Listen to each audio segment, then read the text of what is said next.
Around these Olympics, I like to call them the genocide Olympics anyway. I'm still on the team that I'm not even sure that we should be competing.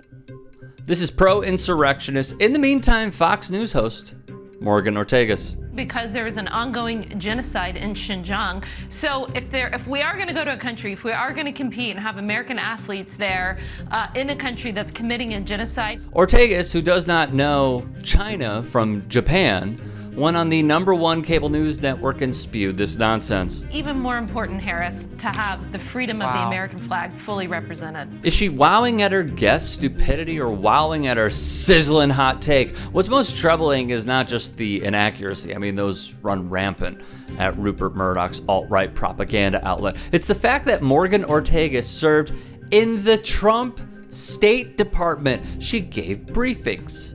She handled foreign policy, as did many Fox News alums. The network served as a recruiting ground for Trump because, hey, what's he gonna do other than watch TV? I mean, is he gonna work? Just a quick heads up for Morgan here, there's this thing called coronavirus. It's a global pandemic that halted, among many things, the Olympics. The biggest story for the past few months was, should the Olympics even be played? But, I mean, that's a whole nother topic, I suppose. You're thinking of Xinjiang, China, where the Uyghur population settled and are now being locked up in prisons constructed by the Chinese government to wipe off the religious minority and or brainwash them to believing China is the greatest nation, per those who escaped and went on the record. Here's a map I made for you, Morgan. Xinjiang, China, in the first picture. The Olympics, located in Japan, is in the second. It is roughly 2,788 miles of ground you missed there. What I find rather ironic is this. Because the league apparently has no problem, well, MLB, they do business in China. Fox News in bashing Major League Baseball's decision to move the All-Star game because of a ridiculous anti-democratic voter suppression bill passed by Georgia Governor Brian Kemp because Republicans lost the state of Georgia. So they used this straw man argument of, but China, repeatedly. Of course, it wasn't just Major League Baseball.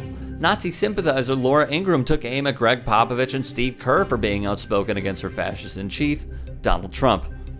Or as someone once said, shut up and dribble. The host who brought us this went back on her word and demanded NBA stars speak up on China. Wait, which one is it, Laura? But I digress. I am curious, with all this China, Xinjiang genocide talk, which is fair, why are we so mum on Trump's handling of the coronavirus, Fox? This is his legacy, a genocide of the American people. Speaking of, where was Fox if they opposed genocide, questioning the president on his conversation with Xi Jinping pertaining to the Uyghurs?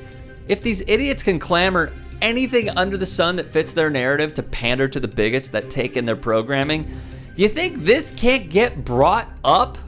Speaking of, Trump became president, all of a sudden there was this huge new unexplained influx of money into that company with this Chinese bank account. She took $15.1 million of it out for himself in 2017 once he was president. how about this humongous story on the disgraced ex-president, or China's biggest state-controlled bank renting 3 floors in Trump Tower, a lucrative lease that drew accusations of a conflict of interest for the president? Did y'all just decide, I don't read the news? Secret Chinese bank account. Listen, can you imagine if I had a secret Chinese bank account when I was running for re-election? You think Fox News might have been a little concerned about that? They would have called me Beijing Barry. Facts only. As with Russia, Trump has long sought a licensing deal in China. His efforts go at least as far back as 2006, when he filed trademark applications in Hong Kong and the mainland. Many Chinese government approvals came after he became president. The president's daughter, Ivanka Trump, also won Chinese trademark approvals for her personal business after she joined the White House staff. In short, I'd like to thank Morgan Ortagus for being another brick in the Fox News wall. Well done.